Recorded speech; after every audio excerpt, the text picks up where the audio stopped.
In the last few minutes, I wanted to bring you this. New South Wales Premier Chris Minns is speaking with Reverend Bill Cruz at the foundation there. That annual Christmas Day lunch in Sydney, Anthony Albanese normally makes an effort to attend. He wasn't able to be there this year. This is Chris Minns. And Joe and the team here at Bill Cruz. This is a fantastic annual event, hugely important as well. Christmas Day here. And the reason for that is that whilst most people in New South Wales and Australia get to spend time with family and friends, there are many people out there who may be homeless, may be without family, might be alone, might be isolated, and they know that there's a place where they can get a warm meal and a friendly smile and be part of a community. So you do an enormous good here, Bill, and it's far beyond just getting a meal from your kitchen. It's also the love of the local community, which is wonderful to see. So it's a privilege to be here with you. The only other thing I wanted to say is just a big thank you to every worker in New South Wales that's working today on Christmas Day, spending time away from family and friends to keep the state moving. They might be police officers, they may well be corrections officers, they might be in our New South Wales hospitals or nurses. Okay. He's got it. Might be nurses, they might be doctors in our hospitals.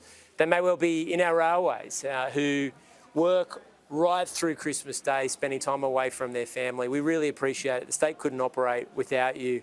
And as a result of that, the rest of us get to spend time with our families. It's a massive sacrifice. It's really living up to the true traditions of public service in the state. So a big thank you from all of us who don't have to work on Christmas Day. And I'm going to pass over to Joe. Thanks, Chris. Thanks, Bill. I have this incredible privilege of having Bill and the Exodus Foundation in my community.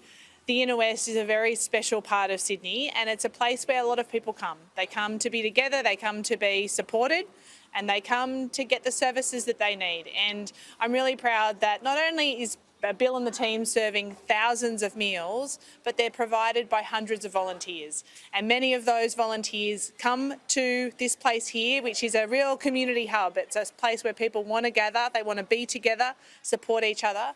And those volunteers also get real reward from being a part of this and helping one another.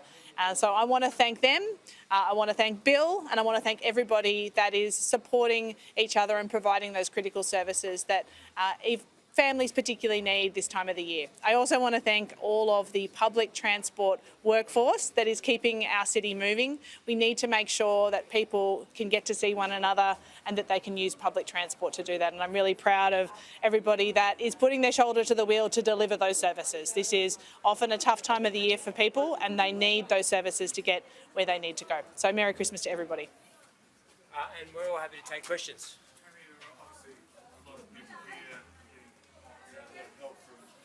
Team, but there'd be lots of families who this year are doing it tougher than they have in a very long time.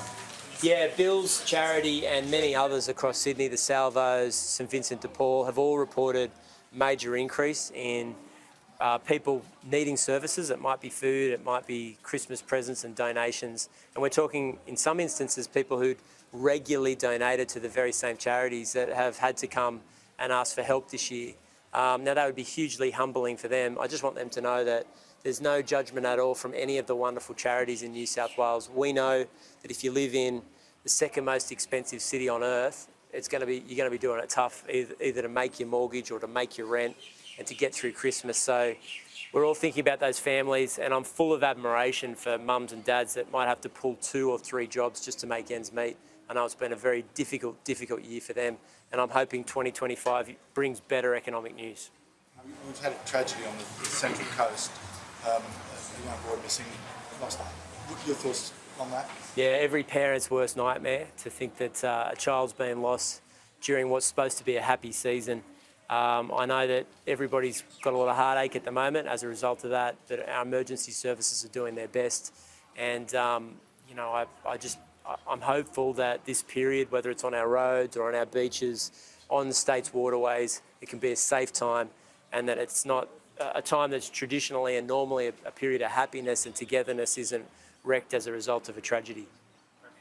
Teddy wants to ask the government to come back to the bargaining table to sort out the rail dispute on Boxing Day. Is that something the government's going to do, and what's the support there?